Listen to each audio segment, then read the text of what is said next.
All right, so the title of this talk is Fuzzing Sucks. And really the purpose of this talk is to introduce a fuzzing framework that we've had for some time and that we've decided to kind of wrap up, document, and put out there. Because we feel, at least, it does a lot better of a job in the open source fuzzing world than any of the current existing tools. So just a quick slide about us. We both work at Tipping Point. We work for the security division called Digital Vaccine Labs. And in our specific group, we're responsible for vuln dev, patch analysis, pen testing. So in the product assessment that we do, that's why we've had to kind of build this fuzzer. So when we're testing like our VoIP systems, and 3Com is our parent company, for those of you who don't know, these are the kind of products that we look at. If you're interested in keeping tabs at us, the advisors that we find, blog entries, all that kind of jazz, you can go to dvlabs.tippingpoint.com. Other things about us, I launched OpenRC. It's a reverse engineering community over 2 years ago. And just quick curiosity, show of hands, how many people in here are members? More so than the other talk that Cody asked about. But so if you guys are interested in reverse engineering, this is a good community site. It's got blogs. A lot of the guys who you hear doing reverse engineering stuff, they keep some materials here, so it's a good place to kind of go to. And we have some interesting updates coming after BlackHat for OpenRC. Arrow and I are going to be working on some like service-based things where you'll be able to like connect your IDA database to OpenRCE, and some work will get done to your IDA database, so you can like publish scripts and tools without actually having to reveal your source code if you're interested in doing that. Other things we've done is we've created the PyMay RE framework. Who's heard of that? Just out of curiosity. So a lot more of you guys. How do you guys hear about PyMay but not OpenRCE? They're like hand in hand. Huh? And again, also in that one, after BlackHat, we're going to be refocusing our efforts on PyMay. Cameron, who's in the audience here somewhere, has been working on a SQL backend. So there's a lot of updates to that that's going to be coming out. And finally, the last piece of probably the most relevant information is I just finished co-authoring a book with Michael Sutton and Adam Green, who are floating around as well, on fuzzing. And, it all kind of goes hand in hand. So talk outline. First of all, what the hell is Sully? Sully was named after that Monsters, Inc. creature that you see over there. It was actually Aaron's idea for the name. I can't take credit for it. But it's a pretty creative name. And it comes in handy later on since it both starts with S, just like Spike, and it'll make sense in like 5 minutes why that matters. So what we're going to be talking about, first we're going to start off, why does fuzzing suck? What are the pain points, and what can we do to make it better? And specifically, what does Sully do to kind of address these pain points? Then we're going to go into the Sully architecture, so the component breakdown, how it's designed, if you want to extend it, where would you look, and how you would actually write a fuzzer on top of this framework. Then we're going to do 2 example walkthroughs. So we have a Trend demo and a Hewlett-Packard demo, and both of them unveil bugs that haven't been fixed yet. So, bear that in mind when you're no photos allowed of the source code when you're looking at that. And finally, we're going to talk about the future development. What's still on the drawing board? What can you do to help to kind of extend the framework? What we're looking to glean from other people. And before I even start, I have to address this InfoSec sellout blog posting. I don't know who's familiar with this. The site's since been taken down. But sometime before BlackHat, they just kind of had like a review of the BlackHat talks going to be going up there, and they refer to fuzzing as a dead horse. And so my retaliation to this is that I don't think it's a dead horse. We've got an entire BlackHat track dedicated to this year. There's 3 dedicated books. I just heard of a 4th one coming out. There's more commercial vendors popping out in fuzzing than there ever was before. And it's still highly effective. Like you write a fuzzer, chances are you're going to be finding a bug in whatever target you're looking at. So, summation, fuzzing is not a dead horse. So some past and present on the fuzzers that existed and the fuzzers that exist now. Old school, you have things like anti-parser, defuzz. These are lesser known fuzzers. Spike is obviously almost a household name at this point. That David Tell wrote that one. He's over at Immunity. It's C, Unix, block-based. And this block-based is going to come into play later on. It's the same way that we approach data generation. And this list goes on. There's so many of them. I want to say there's like 50 fuzzers out there. Angel, Spike File, Art of Fuzzing, Fuzzy Packet. This is just an example of a defuzz, defuzz FTP fuzzer. It's a custom language, so it's a DSL domain-specific language versus just exposing the API. And you can see it's pretty easy to understand, but you're going to hit the limitations on this really quickly. So this is a very simple FTP fuzzer. You specify the peer, read, the write, what kind of data you want to put in there, and it'll fuzz it for you. Here's an example of Spike, how it does data representation. And this syntax is really simple, and perhaps why this is the most commonly used fuzzer. And we're going to get into how we do our data representation later. The new wave of fuzzers, you've got Peach, which is really elegant. When I saw Peach, this is probably the first fuzzer that excited me. I thought, oh, what a cool a way of approaching it. It's highly modularized. He kind of separates the data generation from the data transport, from the data transformations. There's Codenomicon, which is a commercial vendor. You can't really build your own fuzzers on this. They write their fuzzers, they pre-generate test cases, and then they'll give you a Java tool that's capable of replaying these things. So if you buy the SIP fuzzer from Codenomicon, you'll get a tool capable of producing 50,000 test cases. And so this is one of the first motivations behind us creating our own fuzzer was when we bought Codenomicon to test our VoIP products, we were, then, no offense to the Codenomicon guys, those guys are very smart. I'm in touch with one of them. But their product is still kind of catching up in terms of usability. So what we end up actually doing is Cody, one of the guys on my team, they have an HTML representation for every one of their test cases. He wrote a parser to pull out all their test cases so we could write our own harness to use it because we just could not use a Codenomicon fuzzer in any way that was usable. So we call it now Codenomicon. And it's, it will work with any future version of Codenomicon. It's just like a testing harness that will wrap around their test cases.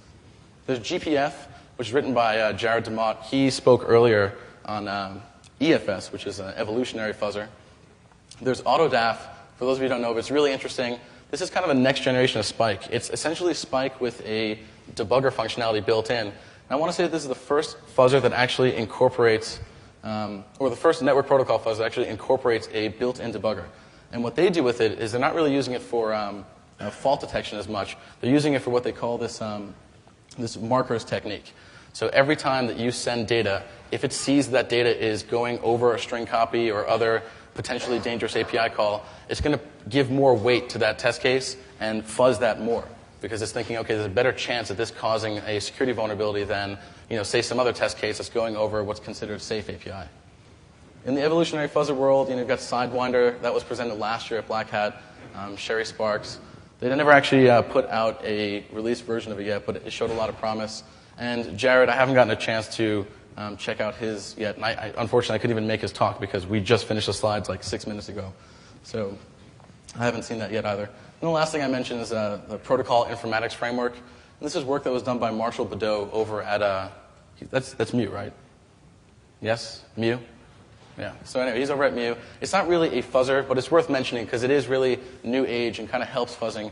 He applies bioinformatics to kind of look at data streams and separate out into protocol fields automatically. So really interesting work, kind of stuck in the research phase. I don't think anything was ever fully released out of it, and I'm pretty sure that those algorithms are being used at Mu now. Here's an example of Peach. Peach is written in pure Python. It doesn't use a domain-specific language, it just exposes an API. And the thing with Peach, unfortunately, is it's non-trivial to learn how to use this fuzzer. I'm not a dumb guy, and the time that it took me to kind of really get a feel for how to master Peach, I probably could have rewritten Peach. So it's just not an easy thing to work with. But it is definitely a powerful fuzzer. GPF has an easier to use data representation format. The one negative aspect of GPF is that it has extremely unwieldy command lines. I don't even know if you can see this thing down here, but that is a long-ass command line, which I'm pretty sure even Jared could not decipher at this point in time. So pain points and solutions, Aaron can kind of walk you through. Yeah, we're just going to go over a few of the things Pedram already mentioned with the different frameworks and why they're lacking, or why we think that they're lacking, and what we did to improve upon them. Pedram mentioned his book previously. Chapter 5 of that is going to cover basically the things that we're going to go through here. After, I'm going to go through each of the different advantages, disadvantages to the fuzzing frameworks that are out there, what we do, and we're going to drill down into our architecture and what specifically we do to remedy those. So the first thing we're going to go through is the learning curve that Pedram just mentioned with, say, Peach Fuzz. It takes you a while to get a hold of everything. And the simpler ones, you'll reach the limitations really quickly because they're solely based on data generation. So you're not going to really be able to do much, like you're not going to have the debugger aspect. You're not going to be able to do much else other than just generate simple data. You're not going to have any context in the communication protocol that you're dealing with. It's going to be simply generate this data, send it over the wire. With Sully, what we did is we kind of took the block-based approach that Spike takes. So you're declaring all of your all the aspects of the protocol in block form. It's very simple. It's Python, so we took advantage of that, and we have keyword arguments. So, for instance, if you want to represent an integer, you can say Sully integer and give it the value, the default value. As you start to use Sully more often, you're going to be able to use all the advanced features where you have keyword arguments like, fuzz the entire range of this entire integer, everything you can do there. The endianness, switch this, switch that. There's a bunch of different things that you don't need to use right away, but as you start to get used to the framework, you can use. Also, because it's in Python, we have access to all the libraries that Python itself has. So things like zlib compression, you can just import that and use it, and it can be part of your fuzzer. The other aspect of ours is it's very modular. So you have all the different components. You can farm out to your team. Specifically, that's very useful for our team. You can farm out different parts of the protocol, say there's this custom structure data type that they're using.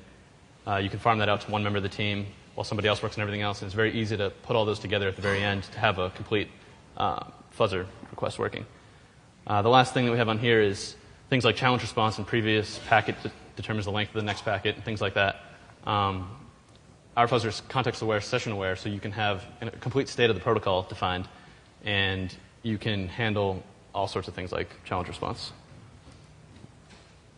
The next pain point we have is being able to reproduce any problems that a fuzzer does unearth, and being able to document such things. Most of the frameworks out there don't actually do that. They'll just generate the data, then send it over, wait and see if there's a crash. And you can't really go through and see all the context data with any kind of crashes that may occur. Another thing we do is we have a HTTP server that's bundled with our framework that is automatically refreshing and showing you which fuzz case you're on. You can look at the PCAP for that particular fuzz case. You can see how far into the entire mutation index that you are, and certain things like that. You can replay any of the PCAPs that you do have. So, for instance, if our fuzzer tells you that test case 216 caused a crash, you can just replay that PCAP, and you should have the identical situation. Reusability is our next slide, which is basically the thing about Sully is when you create a specific request for some kind of protocol you're dealing with, you're going to save it to our library. So the more that you use Sully, the larger it's going to get, the more smart that it's going to get.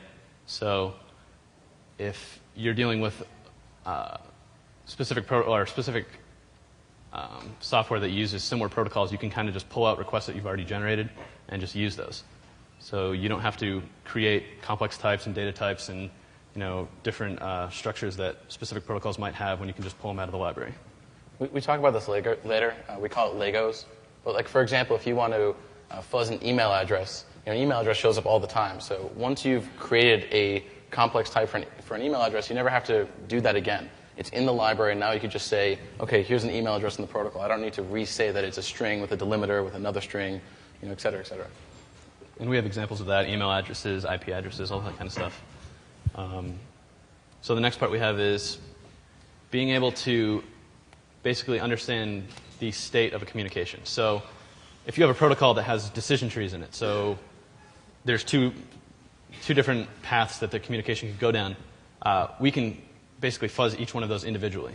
So we store everything as a graph, and you can build your requests, which is going to be the entire fuzz file itself, and the request is going to be a bunch of sessions tied together, essentially. So you can fuzz every single down graph of a specific graph that you're dealing with if you want to go